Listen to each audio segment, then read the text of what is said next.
Over the past week and a half, we've been showing things around our sun via the Solar Dynamic Observatory satellite cameras. Now, over the years, many people have found different anomalies next to our sun, around our sun, many of these things unable to be explained. In fact, all the images you just looked at were found right here on the Into Thin Air channel. They were put out to the public, and still to this day, people cannot figure out what these are. Everyone from Third Phase of Moon to Goofon to many other YouTubers trying to dissect what these objects are, if anything significant. Well, my friends, once again, we found something absolutely incredible that I'm going to tell you right now I have never seen before in my entire life. I am certainly going to need your help with this one. Without jumping to any sort of insane conclusions, I gotta say this looks like a very complex structure, or should I say structures, with some crazy detail sitting up next to the sun. I'm going to show you exactly how I found this, how I was able to bring it out, and hopefully try to figure out what it is that we are looking at. Part of me almost hopes that I'm wrong about this, but you know how it goes, my friends. We're going to break this all down right here, right now. Let's go.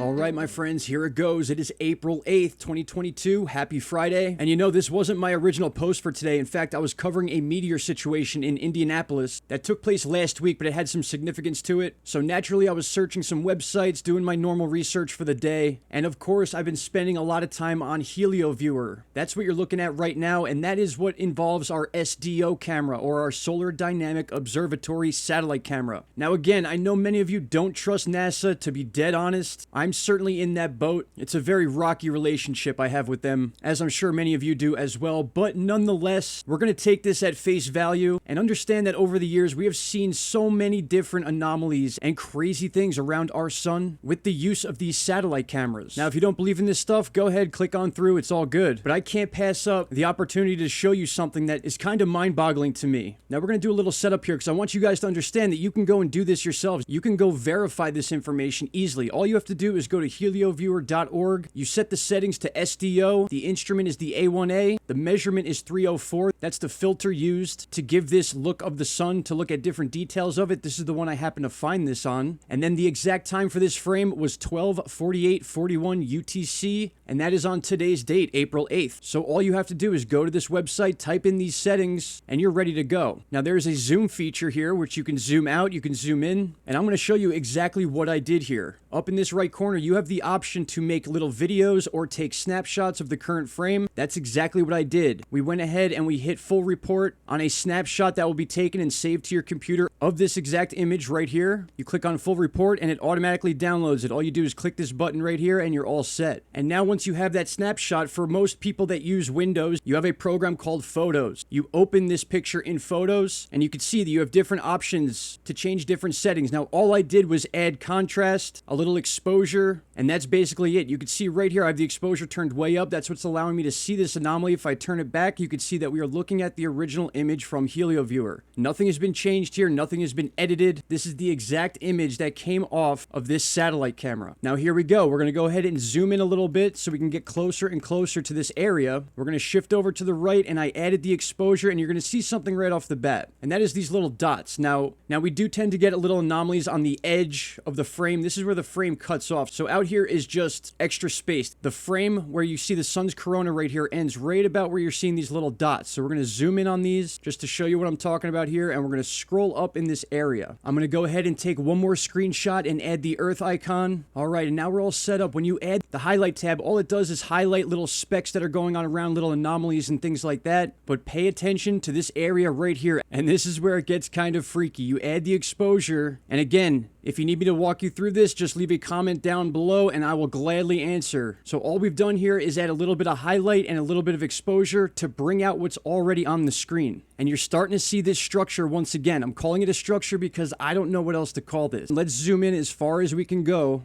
and check that out. Now we have two anomalies right here that look like balls of light with some artifacts around them. They look pretty interesting, but the second I saw this, I noticed this shape right here and this shape right here. And now at first glance, I can't help but notice this one right here. Of course, it almost looks like it's out of a movie. It almost looks like one of those typical ship shapes you would see in those sci-fi movies. And then of course, you cannot pass this shape up right here. If you were to cut a line right down the middle of this thing, it is perfectly symmetrical on either side. The exact same shape on the left as you see on the the right with these very intricate details in between. Now, I do not claim to be a professional when it comes to identifying spacecraft. I've been doing it for a long time, but I want to be very careful in how I explain this. I'm not saying this is some sort of spacecraft. All I'm saying is that I've never seen something like this captured in a snapshot of the SDO cameras, and we've been doing this for a couple weeks now, showing you all different anomalies we have found. So in all reality, it can be a little fun, but also a little scary at the same time to find these things and then throw it out to the public to try to find out what it is. That's also why I like showing you guys the steps I take in order to bring these images out without adding or subtracting anything to the images besides light and contrast. But once again, my friends, I'm having trouble trying to figure out what this is. I would definitely like to have your help. Leave your comments and thoughts down below. And of course, send me any images you may have or have taken of sky phenomena, anything of that nature, anything you think is weird, to intothinAirNews@gmail.com, and we'll break it down right here on video. With that said, my friends, that's what I got for you. Have fun with this one, and I hope you guys have a great rest of your day and beginning of your weekend. Shout out to Canada, and I will see you all in the next video. Take care. Bye-bye. Stop right there, my friends. If you have not already, click that subscribe button, and don't forget to hit the bell icon. Click all, and you will get all notifications from this channel. And trust me, you won't be disappointed.